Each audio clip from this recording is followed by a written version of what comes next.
Let's pick out colors for my new brioche shawl design called the Brioripple Wrap.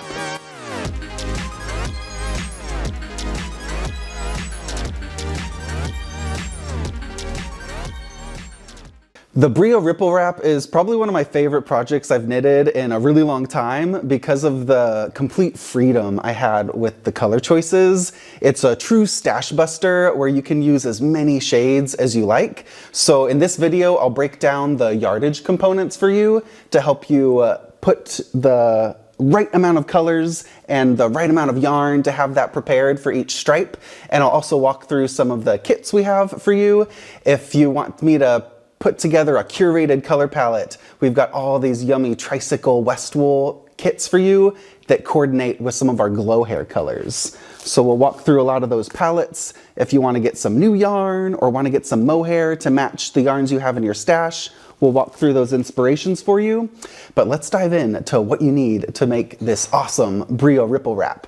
You're going to need a lot of fingering weight yarns for the main color. I divided the colors up into main color, contrast color, and accent color. So the main color is going to be the foreground brioche colors that you see on the front of the shawl, and on the background we have a fluffified brioche background color. I held 2 strands of our lace weight West wool Glowhair together for all of those contrast color stripes, and I'm just in love with that cloudy, frothy background. It gives this light, cloudy, voluminous structure to the fabric, so it's not too loose. It's got this like uplifted quality in the stitches, and then especially when you use that mohair doubled for the brioche, it gives this extra fluff and this loftiness in the fabric that it's so divine. It gives this dimensionality to the colors and made all the color choices really, really addicting. So for the main color, that's going to be the foreground brioche. The contrast color is your background brioche, and the accent color, AC, are going to be these thin reverse stockinette stripes. I really loved knitting those because they broke up the brioche ribbing, and it also gives you an easy break while you're knitting this shawl. So you focus a little bit on that brioche knit, slip 1 yarn over, brioche knit, slip 1 yarn over, and you get these really easy knit rows and purl rows as a little brioche break in between those ripply brioche sections. So yardage wise, if you're doing a stash busting version, you're gonna need a big pile of yarn. So I got all my leftover sock yarns. Don't worry about the ply and the twist or even the fiber content. You can have alpaca, wool. If you have some silk blends, this is your time to just grab all those speckalicious, fun leftover sock yarns from your sock projects.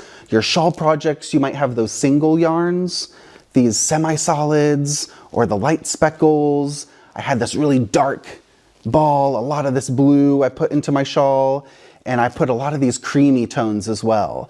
So mix it up. If you want a stash busty version, just surround yourself with more yarn than you think you're ever gonna use in the shawl so that you have plenty of options to tailor the colors to your liking as you knit. So I've got sock yarn, fingering weight, singles. Some are slightly different fibers, different twists, but the total yardage I used for this really big long wrap was about 3,200 yards. That's a lot of yarn. That's including my mohair that I doubled. So I held my lace weight mohair double for all the background brioche textures. If you want to knit this shawl completely in fingering weight, then you could use fingering weight wool for the main color, contrast color, and the accent color. Then you'd need about 2,300 yards. So that's a little less considering you're not holding anything double. You're just holding 1 strand of fingering weight wool together throughout the project. So just 1 strand throughout, 2,300 yards. That's about 2,100 meters. That's still a lot of yarn. If you want it smaller, you just stop early in the project. So you could easily get away with a smaller version with like maybe 1,500, 1,600 yards total if you want fewer repeats. It's one of those patterns where you just bind off after any brioche section and you can make it smaller if you're a bit more petite. I'm really tall and big and really addicted to these colors, so I just kept on going, and I was really sad when I finished my project, so I've already cast on another variation. I've got a lot of yarn to stash bust, so we're going to keep on going with these waves for some other pattern variations. But if we break that down for your main color, contrast color, and accent color, you'll need about 1,000 yards of the main color for the top brioche, about 1,800 yards for the contrast color if you're doing the mohair doubled. If you're holding a yarn single, you'll need about 900 yards for the contrast color. And the accent color, you'll need about 400 yards or 366 meters. Those are those little stripes. So you could get away, if you just want one color for all of those thin stripes, you could use just a full skein of yarn, 100 grams, using the same color, but it's fun to use a different color for every stripe. So get out those mini skeins, these little leftover yarn nuggets. You can use a different color for every single stripe and truly embrace that random, clashy, stash-busting effect in your Brioripple Wrap. If we break that down by grams, you're gonna need 4 grams of mohair for each contrast color stripe. That's holding mohair double, lace weight mohair double. So 2 strands of the same color, you're gonna need 4 grams for each contrast color stripe in the brioche. You'll need 5 grams of each main color. So 5 grams of fingering weight wool. If you have mini skeins, you can get a lot of stripes using 5 grams for each main color. That's the front brioche color, and only 2 grams for every little skinny stripe. So those are all mentioned in the pattern. The 2 grams for the accent color, 5 grams for each main color, 4 grams of mohair doubled for each background color, the contrast color.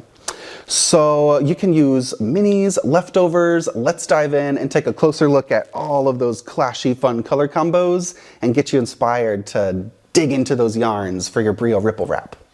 Here are all those scrappy yarns that I used for my stash busting version. You'll notice all the singles yarns from Life in the Long Grass. There's some speckled variations as well, and then some semi-solid sock yarns. So I mixed a lot of singles, sock yarns with speckles. There's some really saturated color pops. These come in real handy for the little thin stripes. So don't edit too early on when you're choosing colors for your project.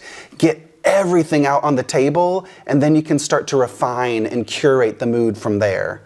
When I was starting my palette, my main inspiration started with all of these grungy colors, so I wanted there to be a big percentage of neutrals, golds, speckly warm browns, and I wanted this, very earthy, grungy, anchored vibe for the majority of the colors, but then they're contrasted with all of these splashy pops. So you'll notice these beiges, grungy golds, greens recur a lot in my version, but then there's the complete opposite, like this flirty little flamingo color in Westwool Glowhair. So I really like that clash and that opposite and that magnetic feeling that was achieved in this palette, because there's so many tones that aren't in the same family, like a bright orange that clashes with that dark plum and speckly peach.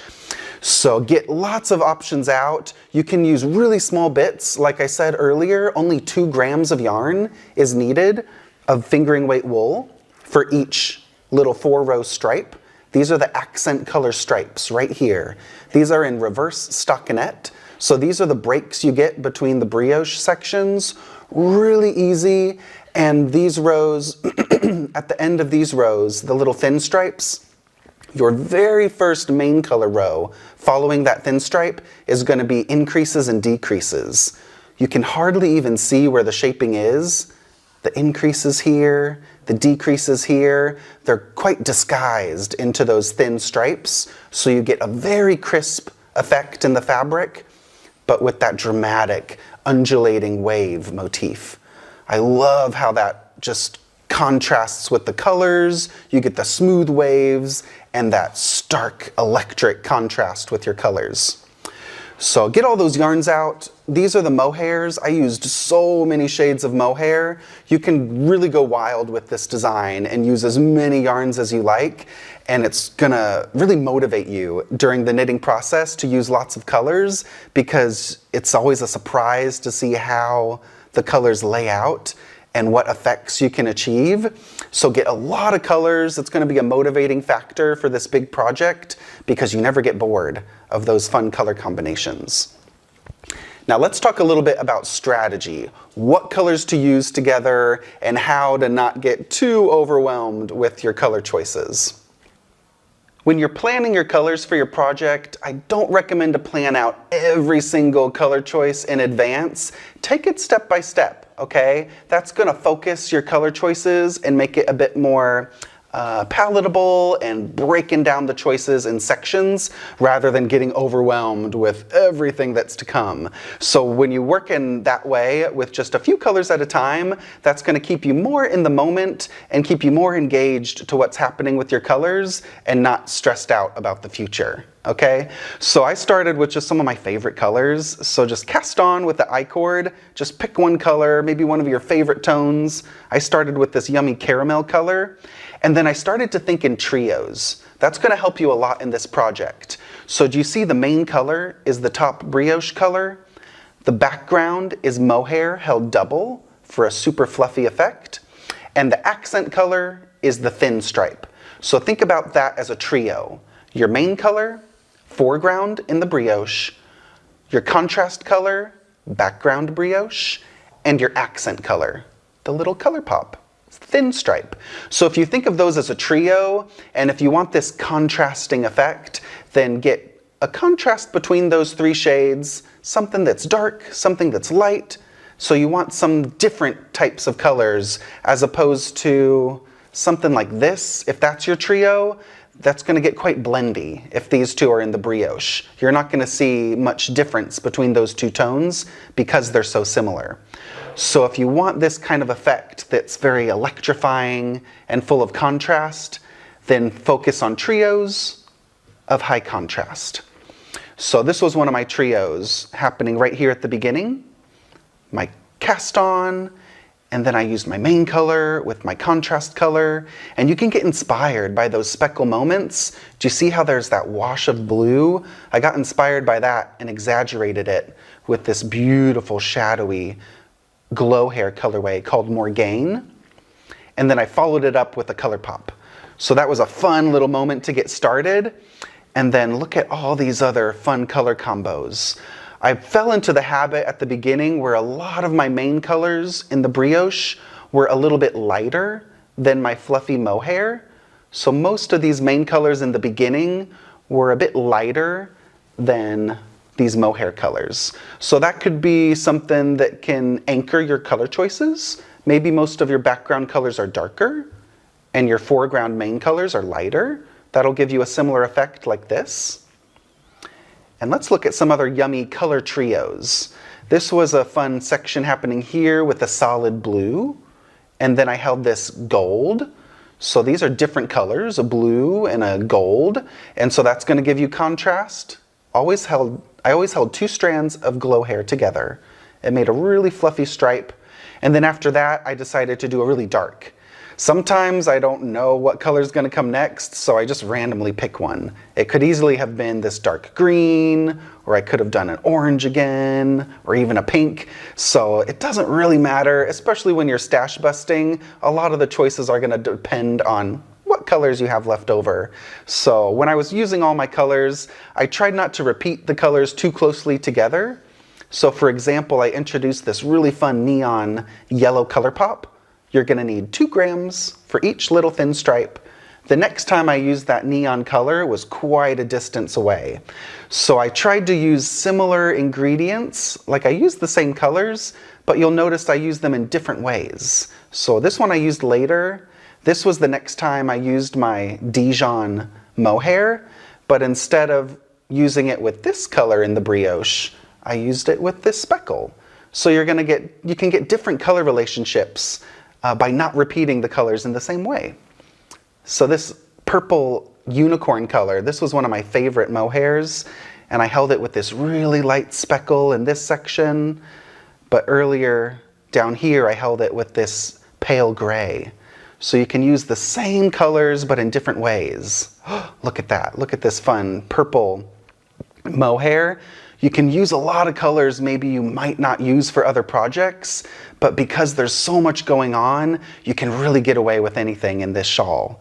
So I use that lavender purple with this dark self-striping. You can use these self-striping yarns like Zauberball Crazy from Schoppel Wolle. This was a really fun self-striping marl. You could use those for the brioche. So there's really no rules.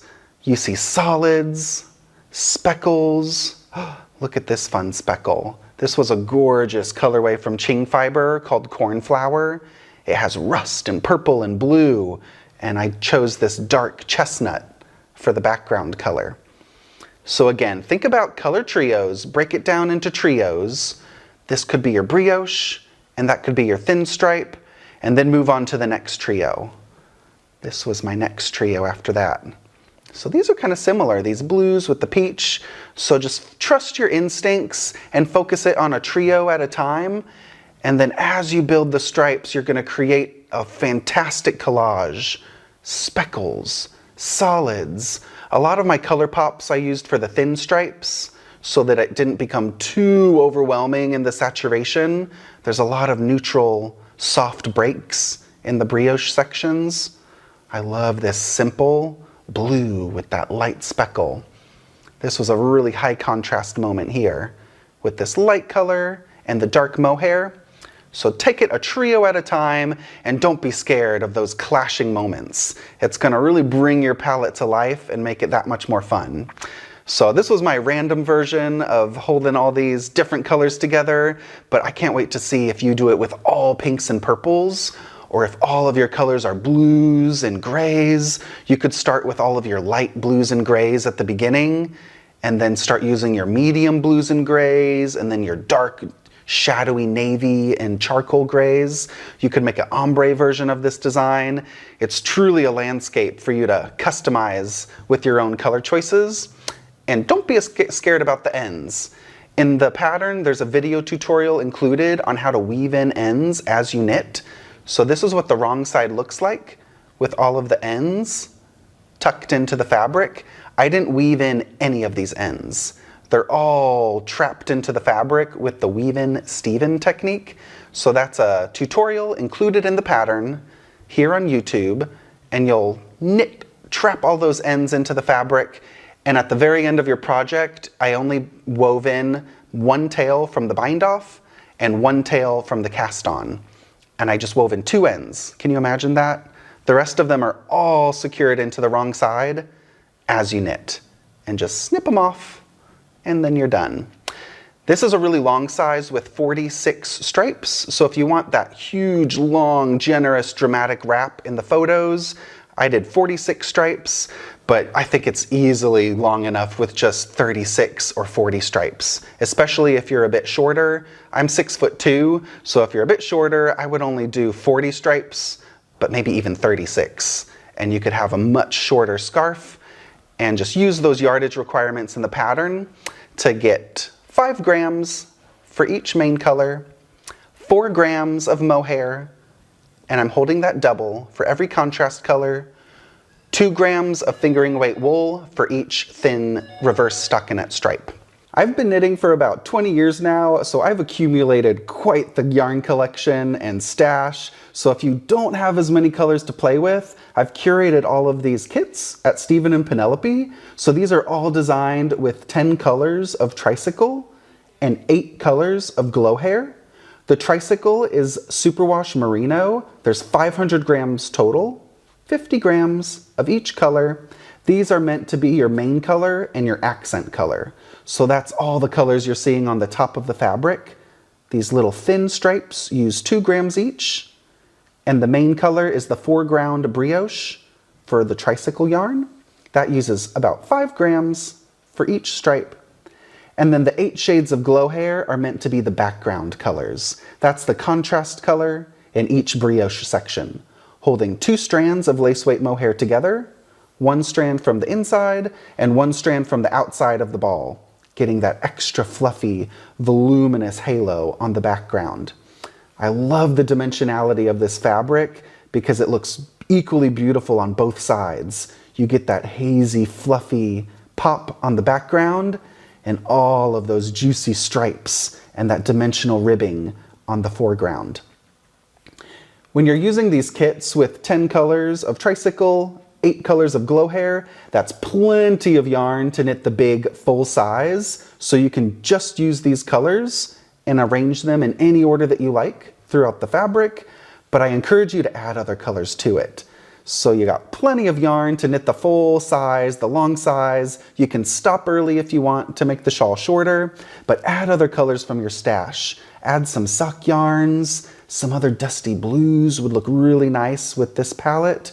This was one of the palettes I picked that most closely resembles the spirit of color pops, murky shades, light and dark like the tones I used in my shawl, so you'll get a very similar effect. But if you've got those leftover speckles, self-striping yarns, add as many colors to your palette to make it your own. When you're working with any of these kits, just focus on a trio at a time. So let's look at the cast on. You've got a thin stripe for the I-cord cast on, and then your first brioche section. So when in doubt, just pick a color to start with. You're gonna see so many shades, so it doesn't always matter exactly which tone you choose, but aim for contrast to get a similar effect to my shawl. So cast on, this could be your first brioche combo, and that could be nice too. If you want it more contrasting, I'd maybe go with that, something more opposite. So this could be your next thin stripe, and then your next brioche. Those are a little close. Maybe go with something a little more contrasting. Thin stripe, that's your next brioche. That could be a nice thin stripe. And just put your colors in order and then see what's coming up next. And if you want a little more contrast between neighboring colors, then just swap it out and get something a little different. That's really fun. So we've got a brioche section here. That's going to be really contrasty and warm and grungy. And how about that for your next thin stripe? And then maybe you could have a little blue-green moment, something really soft. And keep it in the greens maybe. That could be your next thin stripe. And then you could have a murky blue brioche moment or go more high contrast. So have fun playing with your colors. Use them in any order that you like. And I would encourage you to use the main color in a different way the next time. And what I mean by that is if you use the main color in the brioche section, the next time you use it, why don't you try it for a contrast color stripe? Or an accent color stripe, I mean. This is the AC in the pattern. Accent color. So sometimes your tricycle wool colors, these could be the main color brioche, but then the next time you use it, it could be a little accent color stripe. So use the colors in any order that you like and feel free to mix it up with your stash. Using a US 4 3.5mm needle is the recommended size. That's the size I used for my shawl, and you'll need a circular needle. 24 or 32 inches is plenty long enough, but you'll need a circular needle for the brioche techniques. US 4 3.5mm recommended, and stash bust those yarns or have fun with one of our kits and spice it up with your own choices at home. Well, I'm really excited to see your color palettes for this design. I had so much fun just using these random combinations. So whether you're doing a stash busty version or knitting up one of those kits from Stephen and Penelope, I can't wait to see your progress. So when you cast on and knit those first few stripes, post that progress on Instagram. We'll use the hashtag Brioripple Wrap for those posts on Instagram or on Ravelry. You can post your full project updates in the project thread. And the pattern, this will be an individual pattern, so you can get this now at Ravelry or Westknits.com for the Brioripple Wrap. And all those kits you saw pictures of and I showed you, we've got those put together for you at StephenandPenelope.com. So I'll put links to all of those down below so you can get your yarns picked out with your kits or stash busting. And even if you're mixing up those sock yarns and leftover shawl project yarns, you can just get a few colors of mohair or just get the background mohair color to give those stashed yarns a new breath of life by picking out a few colors of that fun, fluffy Glowhair for the background mohair effect. So thanks for watching this video. I can't wait to see how you translate this pattern, and I'll see you in the next one.